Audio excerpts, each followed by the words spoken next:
Queridos amigos, muy buenas tardes tengan ustedes. Como cada jueves a las 18 horas estamos en este su programa de Forofusión, un programa de la Cámara de Comercio Mexicana-Peruana, instituido con el afán de estrechar vínculos de amistad, de comercio, de cultura entre estos dos hermanos países que afortunadamente cada día pues ha ido en un crecimiento notable en sus relaciones en ese sentido. Nos da mucho gusto que nos acompañen, les agradecemos que estén con nosotros y como cada jueves los invitamos también a que nos envíen sus comentarios, sus críticas, sus recomendaciones, todas son bienvenidas. Nos dará mucho gusto que nos puedan retroalimentar con el afán de ir perfeccionando y buscando actividades o temas que seguramente serán de mayor interés para ustedes. Pues tenemos el gusto y el placer de tener este jueves a un invitado de honor, un distinguido peruano, Pablo Kotler, un académico, un doctor en economía. Ya hablaremos con él con más detalle. Es un gusto, un orgullo para nosotros que nos haya aceptado la invitación. Pablo, muchas gracias por estar aquí con nosotros. Y antes de entrar de lleno con Pablo, queremos invitarlos o comentarles algunas notas que probablemente puedan ser de interés para todos ustedes, ¿no? Hoy tuvimos en la mañana un evento muy interesante, un taller promovido por la Cámara, la Canaco, que se llama La protección de la propiedad intelectual en las exportaciones, muy concurrido, un tema que es verdaderamente importante para todos aquellos que están pues interesados en entrar a nuevos mercados, en este caso en particular en Perú, o peruanos que quieran entrar en el mercado mexicano. Hubo una serie de recomendaciones respecto al tema de patentes, ¿no?, a la propiedad intelectual, toda la reglamentación que existe hoy en día en ambos países, los acuerdos que existen bilaterales, y no solamente bilaterales a nivel mundial, en estos dos temas que, como bien decía el expositor, más que un gasto es una inversión, ¿no? Es importante que todos aquellos que quieran llegar con nuevos productos, con nuevas marcas, con nuevos servicios a estos dos países, tomen en consideración este tema que es muy importante en beneficio de la protección de su empresa. Este jueves también habrá, se presentó a medios de comunicación el proyecto LARA, Latin American Roaming Art, en el Museo de Arte de Carrillo Gil, el cual busca ser una plataforma de promoción del pensamiento crítico con las comunidades locales, mismo en el que participarán artistas del Perú, Antonio Paucar y Rita Ponce de León, están representando a Perú.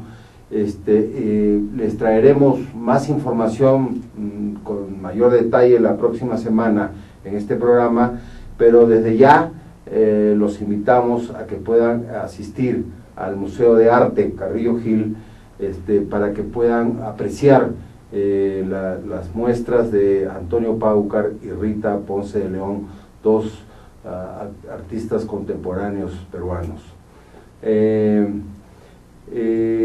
Pues invitarlos también a que, bueno, que quería darles una noticia, una primicia quizás para todos hoy.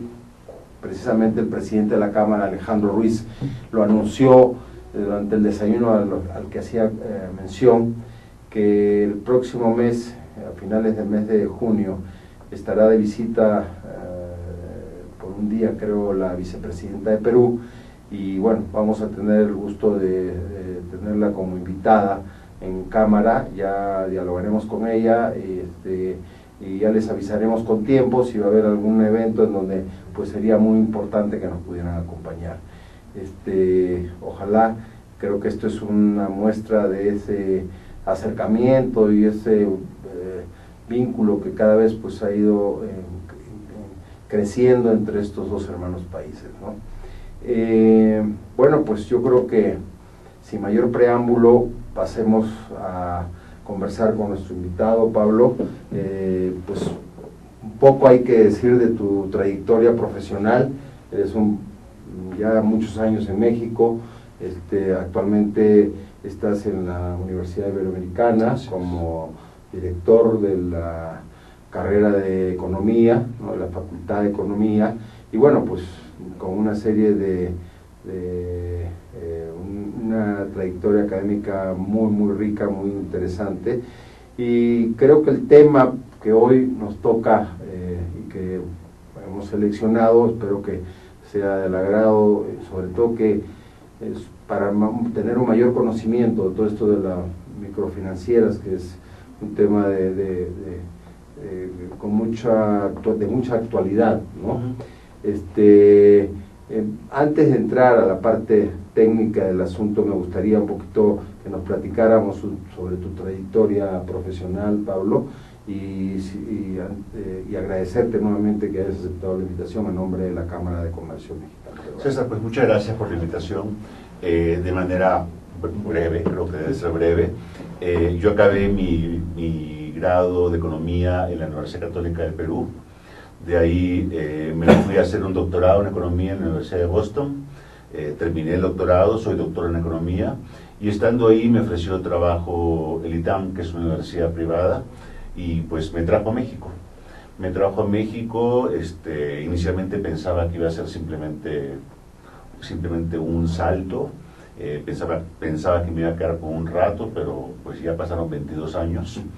Y bueno, después de estar en el ITAM, con un grupo de colegas, nos fuimos al Ibero, a la Universidad Iberoamericana, y estoy ahí desde el año 1998, y como bien dices, en la actualidad soy el director del Departamento de Economía, y pues muy contento de estar ahí. Tenemos un gran departamento, es un departamento que en términos de investigación se dedica fundamentalmente al área de desarrollo económico, y pues así como damos clases, hacemos investigaciones y participamos en conferencias, seminarios, buscamos influir en la política pública, aprendemos de lo que se hace en otros países, vamos a congresos nacionales e internacionales, etcétera, ¿no? Entonces es una labor, creo, bueno, me encanta, es muy rica, y pues uno trata de colaborar finalmente, no solamente en docencia, sino tratar de colaborar en el desarrollo de países de América Latina, ¿no? Ok, muy bien.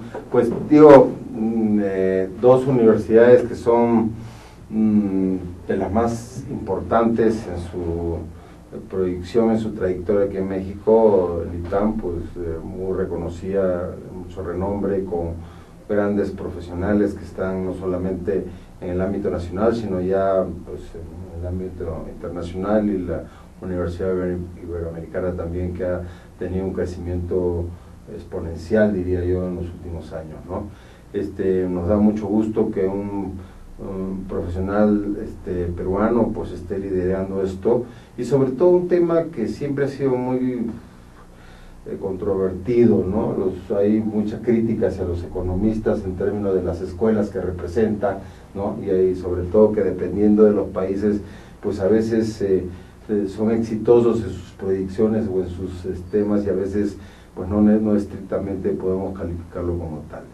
Un poquito para irnos en el contexto del tema, irnos situando, hemos estado familiarizados todos con la banca, ¿no? La banca comercial, digamos, normal, que es la que los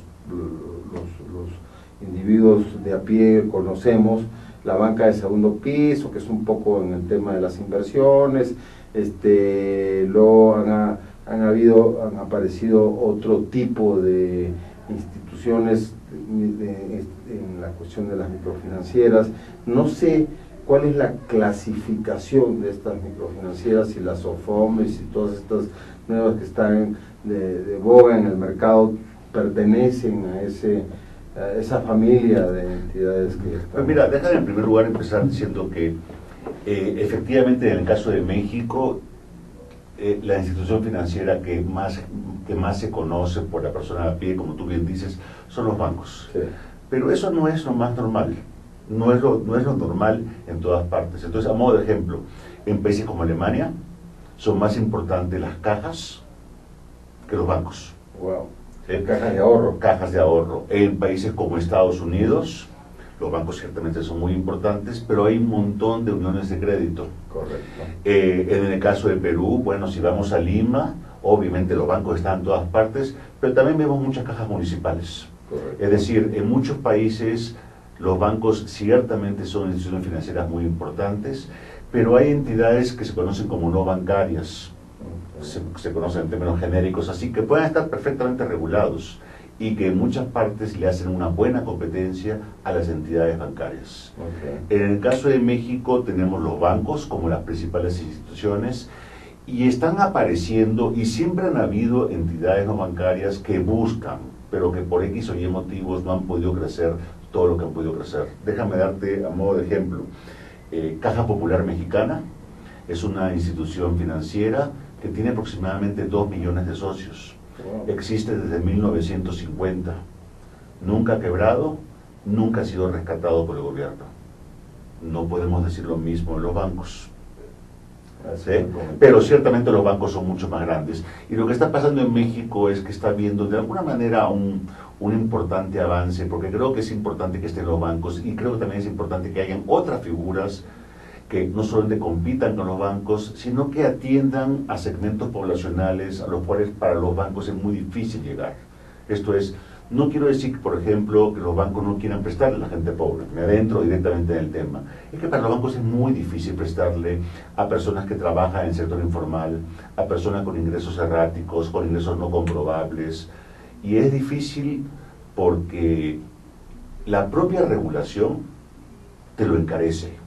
Es decir, si yo banco le presto a una persona que no tiene propiedades, que no puede probar su propiedad para ponerla como garantía, que no puede comprobar un flujo de ingreso mensual relativamente estable porque trabaja en el sector informal, prestarles a ellos no solamente es riesgoso, sino que además es muy caro.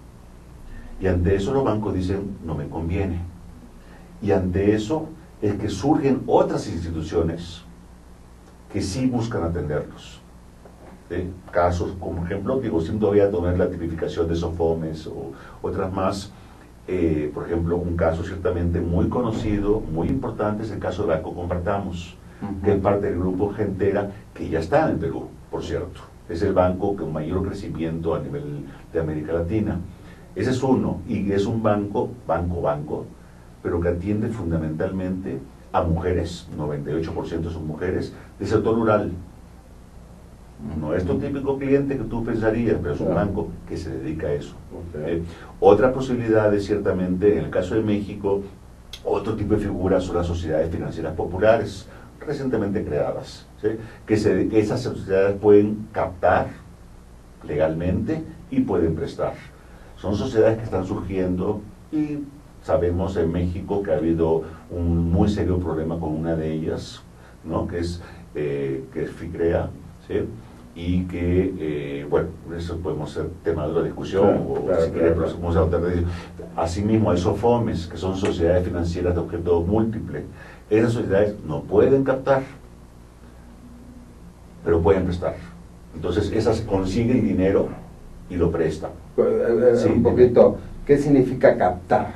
Captar quiere decir, buena pregunta, captar quiere decir que están en posibilidades de que la gente vaya a poner su ahorro ahí. Okay. Captar quiere decir... Y entonces, ellos, ¿de dónde consiguen los en el mercado. Esto quiere decir básicamente emiten bonos o fondos de inversión, lo que fuera, y entonces ese no es un dinero del público, de la persona de a pie, como tú le llamas, okay. ¿sí? Sino más bien es un fondo. Es una cosa mucho más estructurada, son instituciones que están realmente viendo a qué institución le voy a prestar, porque creo que es seria, o sea, están dispuestos a arriesgar su dinero ahí, y a su vez esos SOFOMES lo que hacen es prestan ese dinero.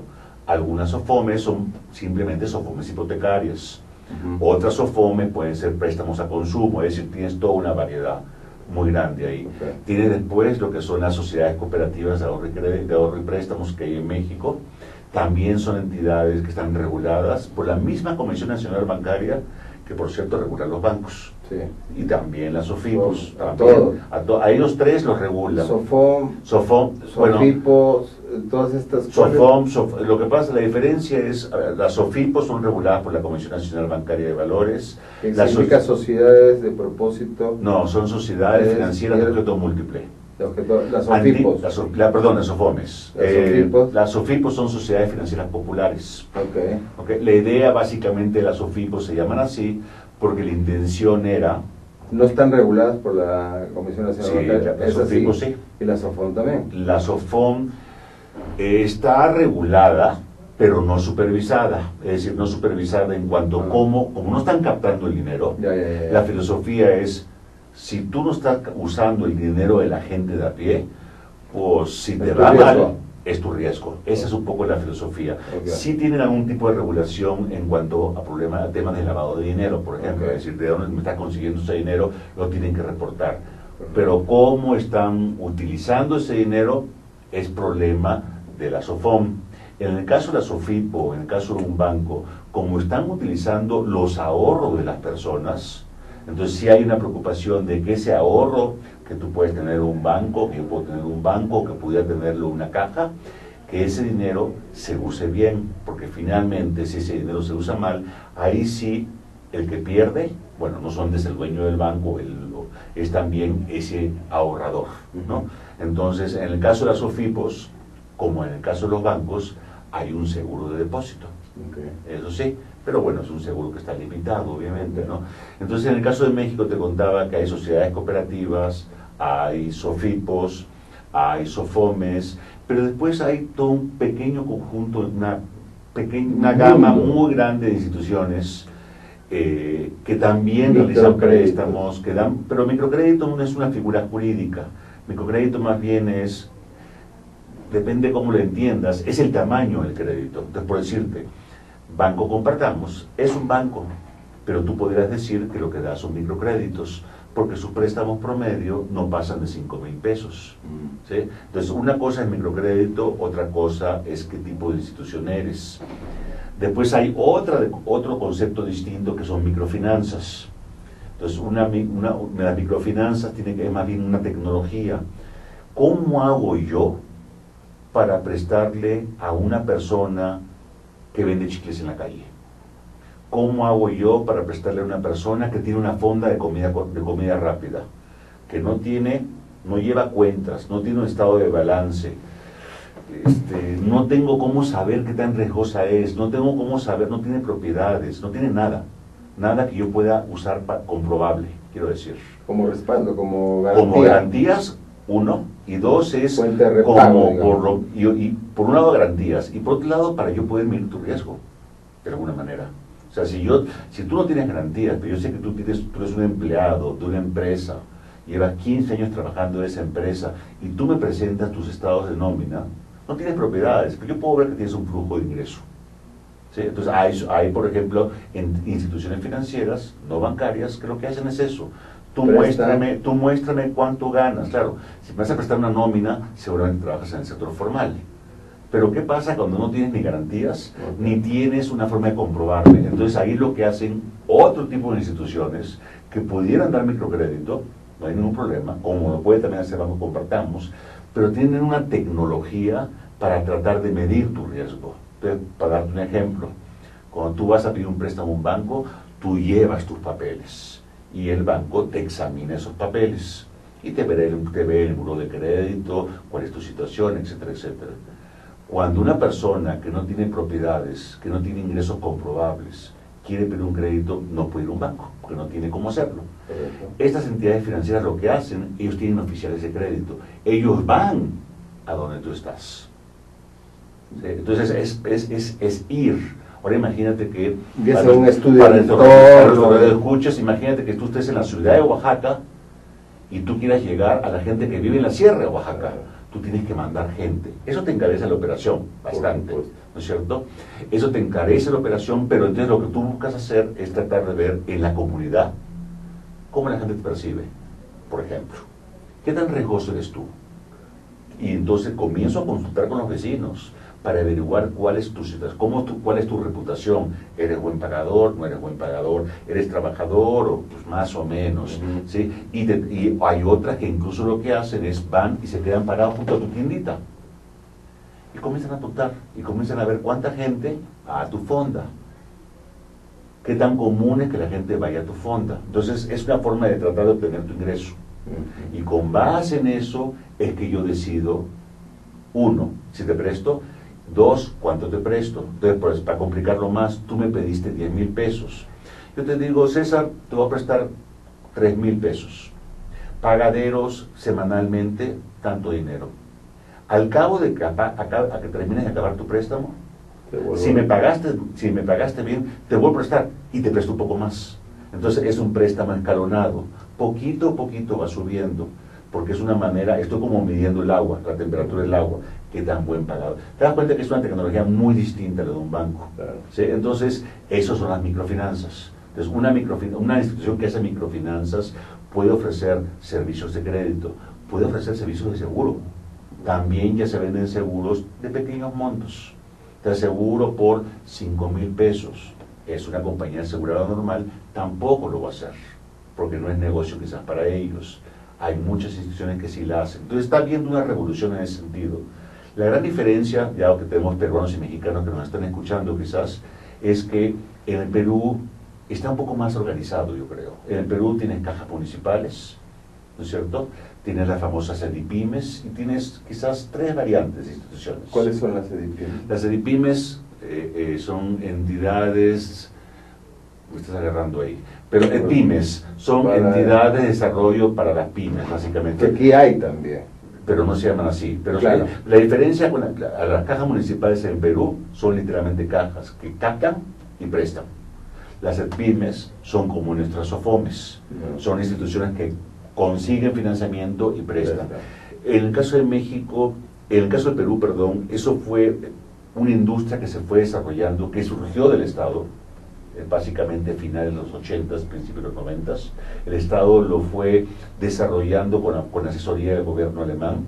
¿Recuerdas que te decía que en Alemania las cajas son muy importantes? Bueno, ahí estaba el gobierno alemán, se fue desarrollando y, como le comentaba alguien antes, en términos de microfinanzas, el Perú es reconocido a nivel mundial entre los 3 mejores del mundo. Wow. ¿Sí? En el caso de México, de alguna manera ha sido el mercado el que lo ha ido desarrollando.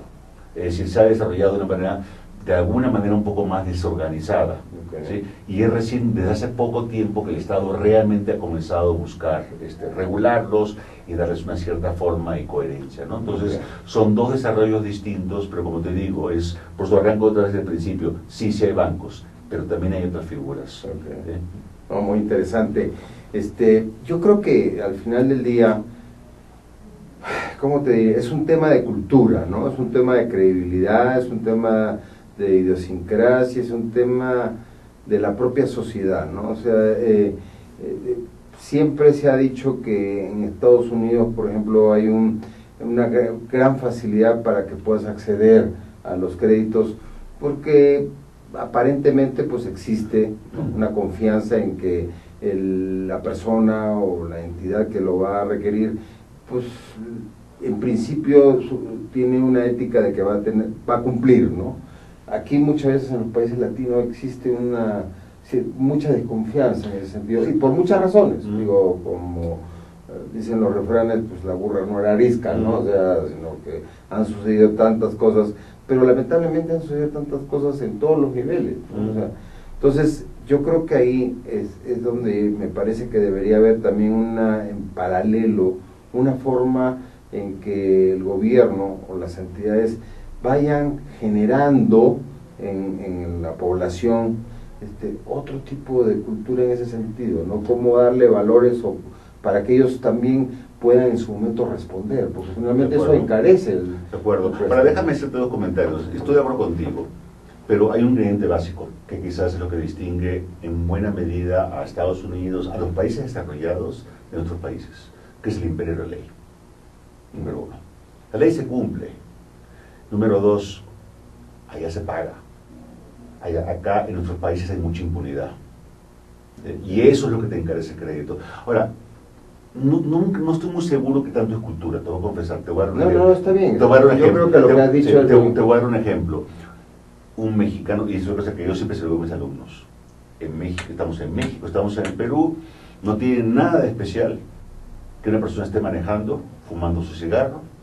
Yo era fumador antes, ya no lo soy, pero y esté manejando y de repente simplemente se acabó el cigarro, abre la ventana y tira el cigarro. Esa persona se va de viaje a California Y no lo hace. y no lo hace. ¿Y sabes por qué? Porque la multa es de $350 o más. Entonces, y es la misma persona. No es un problema, te das cuenta que no es, esa persona viene con su cultura, pero esa persona sabe que allá, si lo agarran y le cobran. Acá, en cambio, es como que me corro, le doy una mordida, ¿sí me entiendes? Entonces, yo estoy de acuerdo, ahí viene el yo estoy de acuerdo cultural. yo estoy de acuerdo contigo, por eso sí hay algo de la cultura, efectivamente, nuestros patrones de conducta tienen, de alguna manera, responden a que no nos importa, lamentablemente, en términos generales, y no es, y hablo de todos los niveles, es decir, a todo nivel, lamentablemente, es simplemente, no nos preocupa no cumplir la ley, porque sabemos que la posibilidad de que nos agarren es muy baja, y si nos agarran, la posibilidad de que nos castiguen es todavía más baja.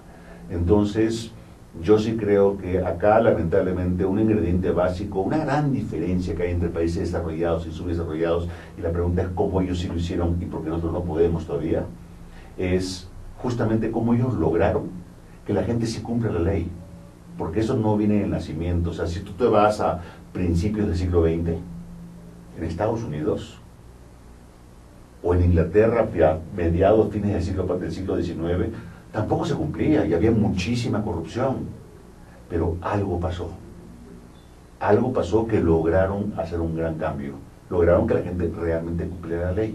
Ahora, no todo es negativo. Digo, sigo con el cigarro, ponte a pensar en cuántos países han pasado las normas de que ya no puedes fumar en restaurantes. Yo recuerdo en México que todo el mundo decía, cuando pusieron la norma que no se puede fumar, todo el mundo decía, pero bueno, están dementes, ¿cómo creen que van a cumplirlo? Y se cumplió. Perfecto. Y se cumplió. Digo, siempre hay excepciones, ¿no? Pero se cumple en términos generales. Yo creo que se cumplió muy bien. Así que sí es posible por supuesto ir cumpliendo esa ley. La pregunta es lo que tiene que pasar es que tiene que haber, creo yo, creo que es la lección del caso del cigarro, es que había una mayoría de la población que sí estaba de acuerdo con el cumplimiento de esa ley. La pregunta es cómo se genera una mayoría a nivel nacional para decir, es que las leyes hay que cumplirlas. Pero claro, cuando digo que las leyes se tienen que cumplir, quiero decir que, para empezar, presidente, vicepresidente, Congreso, todos son los primeros que tienen que dar el ejemplo, porque son los líderes finalmente. No, es muy interesante y muy cierto lo que comentas, Pablo, pero yo agregaría algo que para mí ha sido una lección también en lo personal. La educación en los niños es un elemento importante, y yo lo he vivido con mis hijos, o sea, quienes me enseñaron a que yo tenía que usar el cinturón de seguridad fueron ellos. Totalmente de acuerdo. O sea, no estaba yo acostumbrado, y en nuestra época no se usaba. Y yo me subí al coche y mis hijos, papá, el cinturón de seguridad. Papá, hasta que ya te subes y en automático. Así es, y tienes toda razón. ¿No? Entonces, sí, ellos desde chicos, en la parte cívica que les fomenta en las escuelas, les está generando esa conciencia. Pero y van creciendo con eso, van corrigiendo. Sí, pero ¿no? Se puede perder. Sí, porque, claro. Porque si los chicos ven que el papá no los cumple, llega a un punto dicen, bueno, la escuela me dice eso, pero si mi papá no lo hace, yo creo más en mi papá que el profesor. Sí, claro. Entonces, efectivamente, ciertamente la educación juega un rol fundamental. Es decir, la educación, yo lo que te diría en todo caso es el seno familiar y el seno escolar. ¿No es cierto? Son dos ingredientes básicos, y por eso también la importancia de tener educación buena, ¿no? Porque eso también obviamente se te va incorporando en tu DNA, se te va incorporando en tu forma de ser y en tu forma de actuar, ¿no? Claro, perfecto. Bueno, Pablo, vamos a ir a un pequeño corte muy breve y regresamos. Nos desviamos un poco del tema porque creo que hay una liga muy importante, ¿no? O sea, siempre hay una queja latente de las minorías en que pues no tienen el apoyo financiero para poder desarrollar sus proyectos, sus ilusiones, sus sueños, o lo que le quiera llamar. Yo creo que de alguna manera hay una interrelación en este tema de educación, cultura, del por qué no, ¿no? O sea, y definitivamente lo que acabas de externar es muy, muy importante, que es el tema de la impunidad, ¿no? O sea, sí, pero yo creo que poco a poco hemos ido ya cambiando en ese sentido, y creo que poco a poco estamos tomando conciencia todos en ese aspecto, ¿no? Bueno, nuestros queridos internautas, en breves segundos estamos nuevamente con ustedes.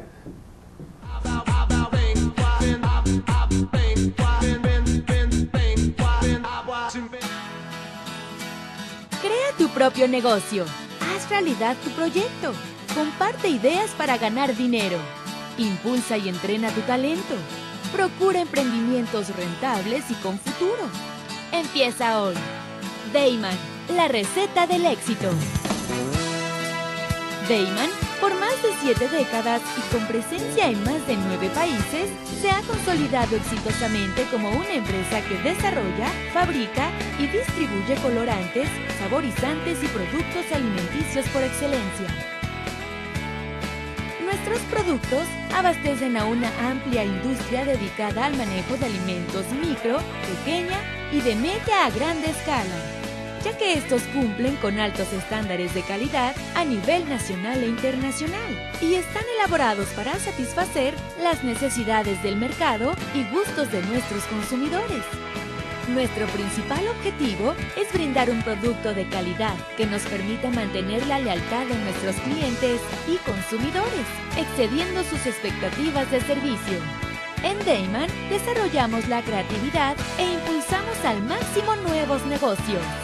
Dayman, proveedores de color y sabor por excelencia. Con Trujillo Betanzos y Asociados, tus proyectos están en buenas manos. Trujillo Betanzos y Asociados te ofrece servicios de fe pública en materia mercantil, asesoría legal, contable, fiscal y de negocios, litigio civil y mercantil, evaluación y asesoría financiera y área académica, porque nuestros clientes son nuestros mejores amigos.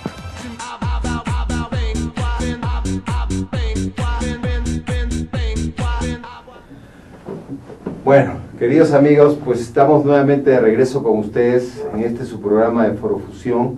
Como saben, es un programa de la Cámara de Comercio Mexicana Peruana, que cada jueves estamos con ustedes a las 18 horas presentando temas que a nuestro entender son de gran interés, y seguramente el que hoy nos toca pues es mucho más por la persona que tenemos aquí como invitado, a Pablo, profesional íntegro, reconocido, y además por el tema mismo que es que a todos de alguna manera nos interesa, que es la parte de las finanzas, ¿no? Para poder llevar a cabo nuestros proyectos, o para crecer, o para poder pues cimentar todo lo que ya tenemos en puerta, ¿no?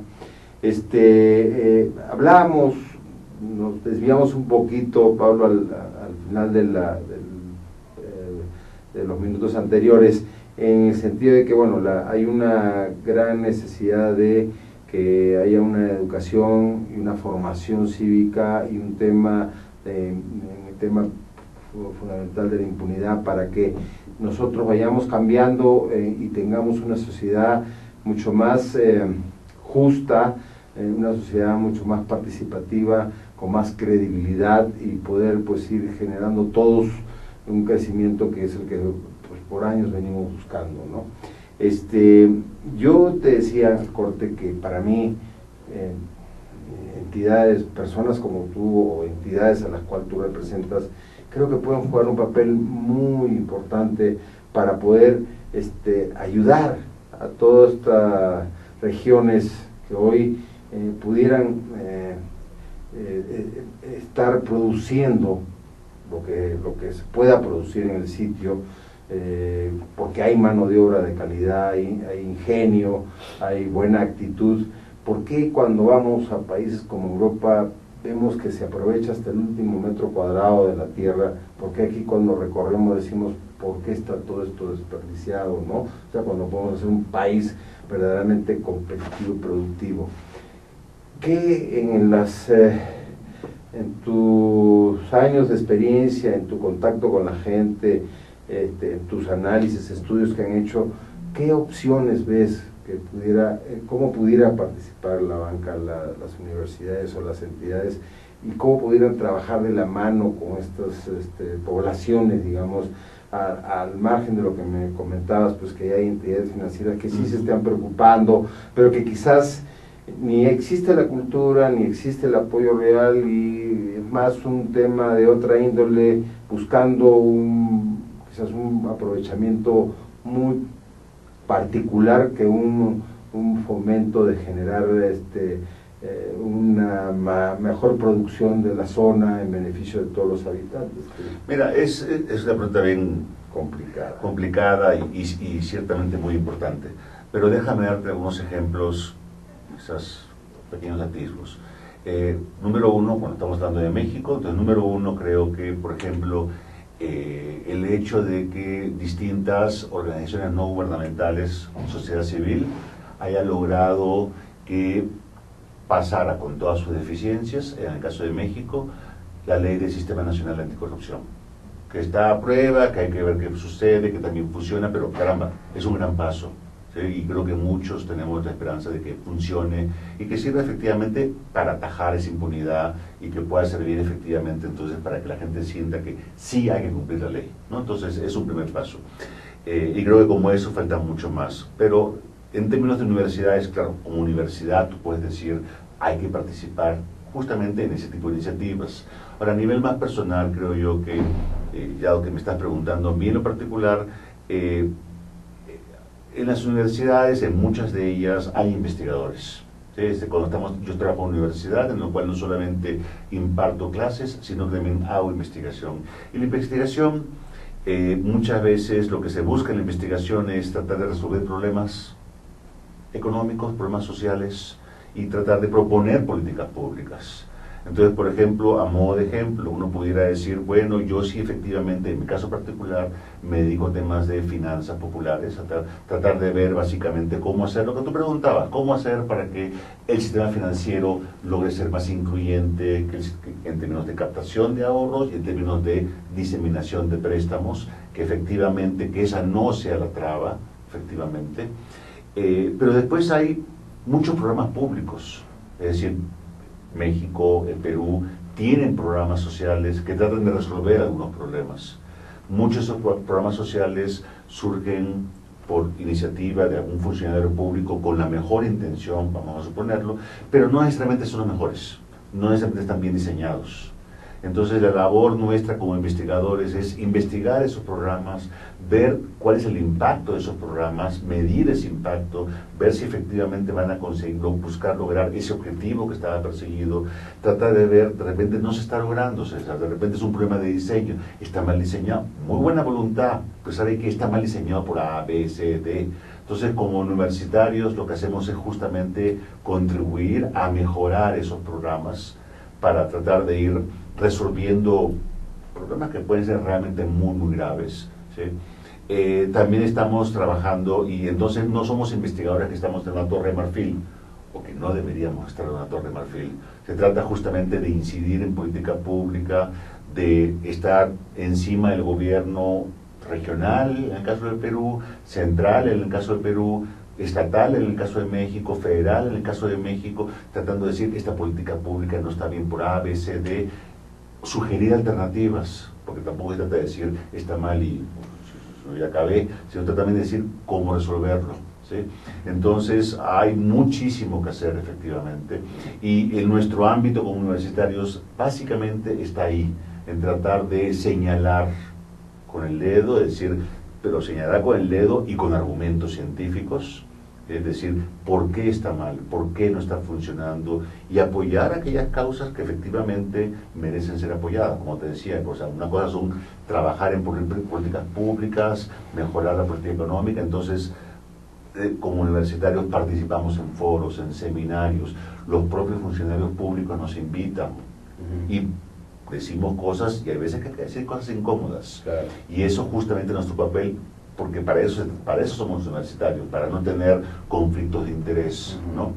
Y al mismo tiempo participar en movimientos, digamos así, sociales, que pueden ser desde partidos, hasta pueden ser como te digo, el ejemplo más claro que se me ocurre ahorita, el Sistema Nacional Anticorrupción, en el cual, pues sí, veamos si funciona bien, de repente no funciona bien, pero se trata de estar empujando para que de verdad se logren solucionar algunos problemas, ¿no? Yo me imagino que tienes conocimiento, seguramente, y yo hace unos 10 años tuve oportunidad de conocer una fundación dirigida por don Alfredo Achar, que era el dueño anterior de Comex, una persona con una visión social muy interesante, y que él, por ejemplo, con todo un equipo de trabajo, estuvo acercándose a comunidades de extrema pobreza en México y encontrando cuál era en cada uno de estos lugares el potencial que había, ya sea a través de recursos naturales, mano de obra, en fin, lo que en ese lugar podría establecerse para poderle dar trabajo y mejorar la calidad de vida. Entonces, con un sociólogo, socioeconomista que tuve el gusto de conocer, él se encargaba de ir haciendo estudios previos de esa zona y decía, bueno, aquí hay que establecer agricultura, aquí puede ser artesanía, aquí puede ser otro tipo de cosas, ¿no? Ganadería o qué sé yo. Entonces, primero, pues, hacían una escuela, capacitaban a la gente, le ponían su clínica básica para cuestiones de primeros auxilios, y ellos ayudaban a la comunidad a empezar a crear, y se formaba lo que antes nosotros conocíamos como cooperativas, ¿no? Y luego entonces ya había una participación en donde, claro, era un negocio también, no era solamente... Bueno, si no es negocio, pues no va a permanecer, ¿no? Pero ellos también participaban de eso, y además empezó a formar esta cooperativa, y había otra, entonces ya ellos también eran socios entre las cooperativas, y se hacía una gran masa de una comunidad importante en la que generaba pues bienestar, ¿no? Y además empezaba a fomentar, o sea, existía inclusive las utilidades suficientes como para que la población ya empezara a tener su propia casa, sencilla si tú quieres, pero suficiente como para vivir de manera digna, ¿no? Entonces generaba calidad en el sitio. Entonces esos formatos, esos programas, ¿por qué no pueden hacerse de manera ya institucional, de manera programada, a través, probablemente, como bien decías hace un rato, de las propias universidades, que no le metan la mano los partidos políticos porque se termina de echar a perder todo esto, o las propias autoridades que tienen otro tipo de intereses, ¿no? Mira, ahorita voy a eso. Ciertamente al Estado le corresponde determinadas acciones. Déjame decirte que hay muchos programas sociales que sí buscan fomentar directamente opciones productivas. Tienen muchos problemas, pero sí hay. Pero ¿cuáles son los resultados? Porque eso es lo que hay que medir. Sí, por supuesto. Hay algunas que tienen muy buenos resultados. Ahí el problema básicamente es cómo detectar lo que tú estás diciendo del señor Achar, que es cómo detectar oportunidades de negocio. Efectivamente, muchas veces los funcionarios públicos, pues son funcionarios públicos, no son empresarios, y por tanto no les cuesta mucho, tienen el dinero, pero les cuesta mucho detectar efectivamente qué persona tiene esa capacidad gerencial o empresarial, que cuáles no. O sea, si tú me dices a mí, Pablo, yo te doy dinero porque pones un negocio, te lo voy a rechazar porque sé que voy a fracasar. La verdad no está en mí, no, me da miedo arriesgar el dinero, qué sé yo, ¿no? Pero ciertamente, así como al Estado le corresponde, también al sector privado le corresponde. Es decir, si hay ciertamente, y déjame decirte que hay experiencia del sector privado desde hace muchísimos años. En el norte, yo lo que he aprendido es que en el norte del país, todo lo que es el Grupo Monterrey, por ejemplo, con Eugenio Garzazada, estamos hablando de principios del siglo XX, la cervecería, qué sé yo, esto fue un señor empresario que le puso casas a sus trabajadores. Es decir, sí ha habido antes, el señor Ford, de la Ford, fue de los primeros que también hizo lo mismo. ¿Y sabes por qué lo hacía? Por una concepción muy interesante, que era, en la medida que yo les brindo estos servicios a mis trabajadores tienen más incentivos a esforzarse, porque saben que si no lo hacen y los corro, no solamente pierden el trabajo, pierden mucho más. ¿Sí? Entonces, al sector privado ciertamente le corresponde un trabajo, y lo ideal sería que fuera el sector privado el que estuviera buscando esas alianzas de negocios. Pero si tú ves el entramado empresarial, ya a nivel de empresas, lo que vas a encontrarte es que hay un problema muy serio de falta de eslabonamientos. ¿Sí? Muchas empresas exportadoras muy exitosas no están jalando otras empresas. Entonces, lo que tú dices es muy cierto, pero hay que detectar por qué no está pasando eso. Pero me queda clarísimo que para elevar la capacidad productiva de un país, no, el Estado podrá hacer algo. Pues el Estado lo que tiene que hacer es sentar las bases para que eso se dé. Claro, y efectivamente, y después pues generar estímulos, porque efectivamente en todos los países desarrollados el Estado sí ha jugado un rol para de alguna manera conectar empresas, ya sabes, invirtiendo, poniendo infraestructura, es decir, sí hay mucho por hacer, ¿no? Y sí hay muchas empresas privadas que lo hacen, pero otra vez la pregunta acá es, esos esfuerzos, ¿hasta qué punto son localistas? Es decir, la pregunta es, un empresario comenzó a hacer eso, la pregunta es, ¿por qué otro empresario no lo imitó? Porque tú lo que requieres son muchos empresarios que vayan generando eso, ¿no? Entonces, es un reto, es un gran reto. Y además, lo que no hay que perder de vista es que en la medida que la brecha de pobreza pues se siga incrementando, el riesgo de la inseguridad es mayor. O sea, es un tema que al final va a venir como un boomerang a todos. Y no solamente busca el bienestar para que todos tengamos y nadie tenga que estar buscando que hacer cosas que no debe hacer. Totalmente de acuerdo, ¿no? Si está pensando en lo que sucede en algunos países de América Latina, totalmente de acuerdo. Y no solamente eso, en la medida que tú tengas más pobreza y más desigualdad, tu potencial de crecimiento es menor.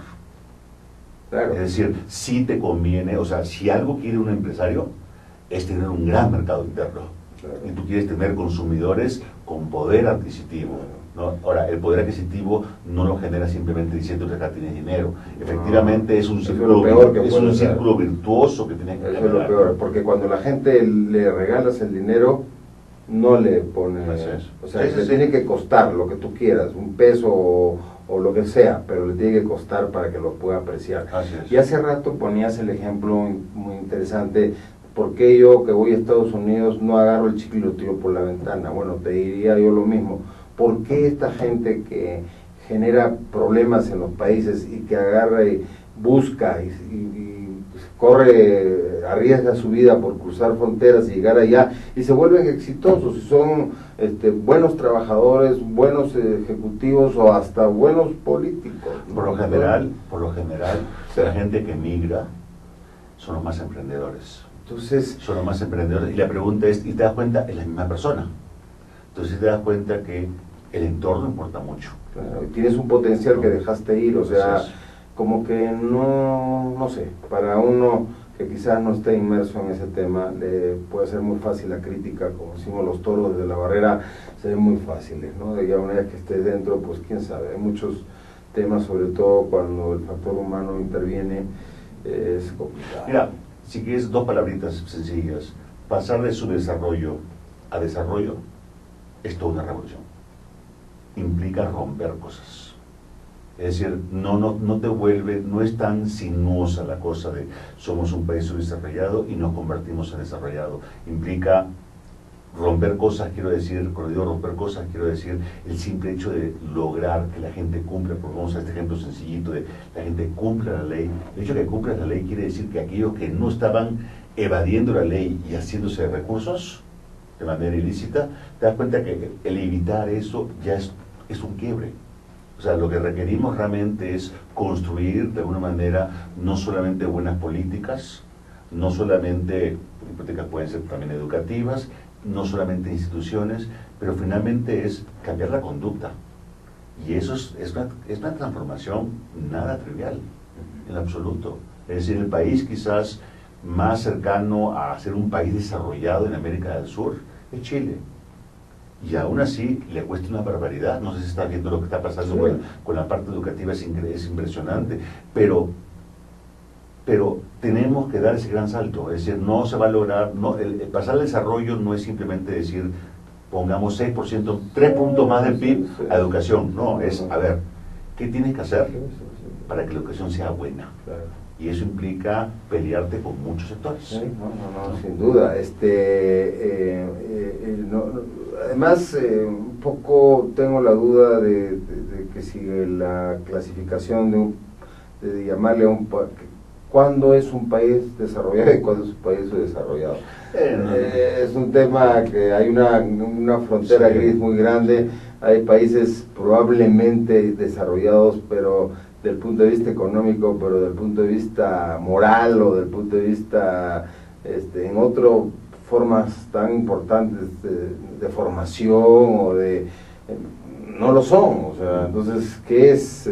Porque lo ideal es que vaya de la mano, ¿no? O sea, el crecimiento como ser humano, que vaya de la par con el crecimiento, pues, económico, ¿no? Productivo, y llegar a un país que tenga un equilibrio razonable. Y que haya competencia, y el que es más trabajador, mejor, porque así tiene dones y puede ser mejor que otro, también. Pero con una condición, que todos hayan partido con la misma capacidad, con las mismas oportunidades. Ese es el gran reto, que todos tengan las mismas oportunidades, y entonces un sistema meritocrático. Esto es, el que le va mejor, pues sí, claro, tiene derecho, por supuesto. Tiene todo el derecho del mundo, pero nuestro problema en nuestros países es que eso supuesto no es cierto, ¿no?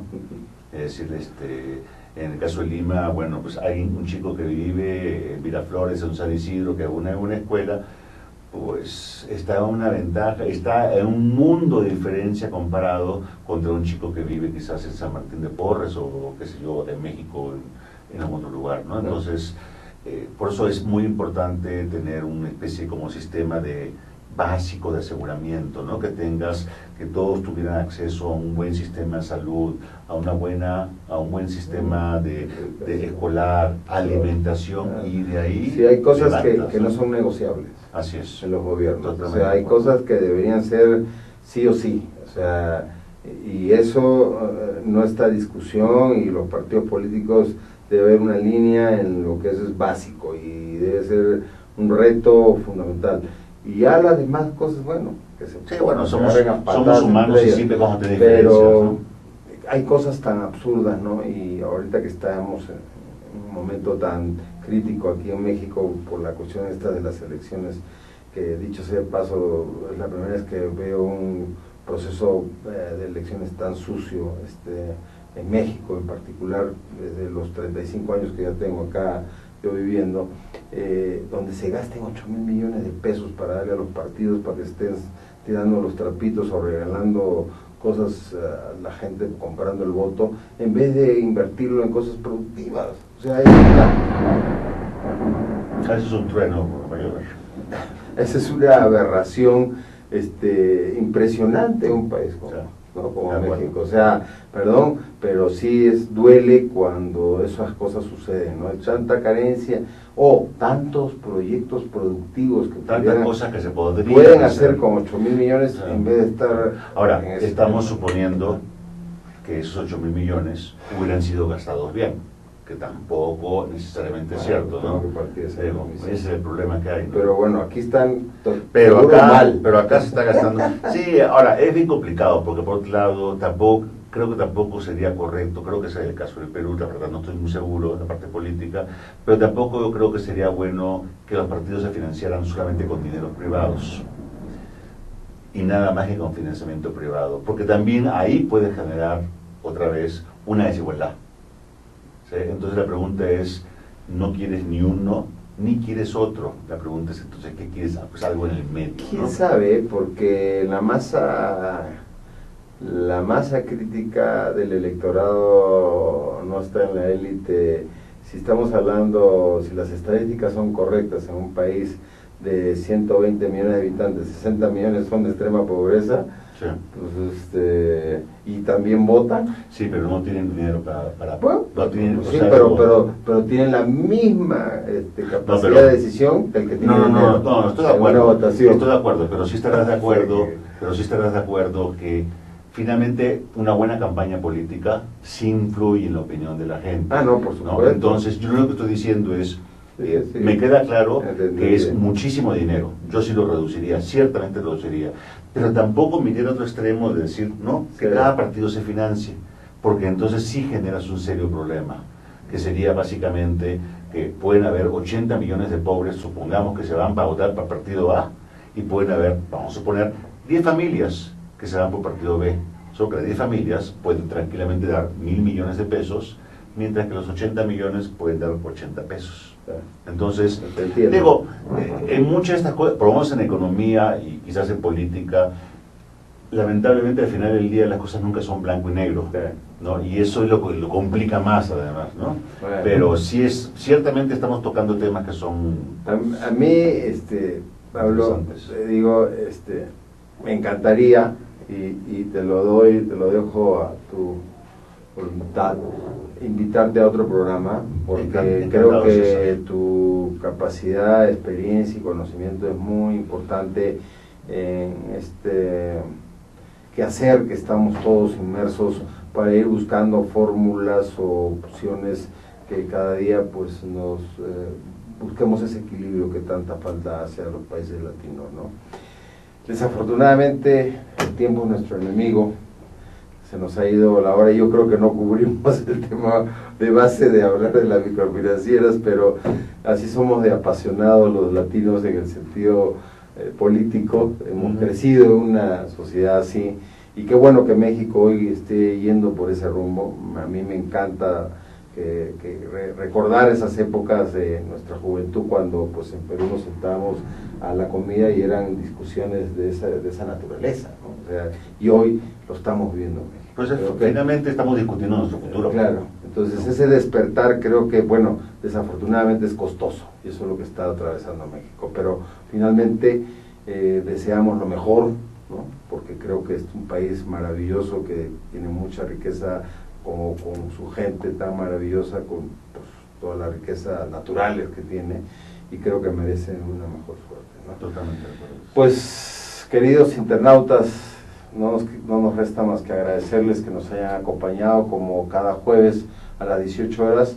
Los invitamos para el próximo jueves a esta misma hora, y no olviden pues mandarnos todas sus recomendaciones, sus sugerencias, críticas, todas son bienvenidas.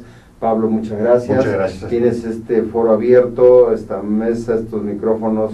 Aquí estamos todos los jueves, y el día que tú quieras estar con nosotros será un placer poder recibir. Igualmente, César, cuando quieras. Gracias. Lo agradeceré. Muy amable. Muchas gracias y muy buenas noches. Hasta luego.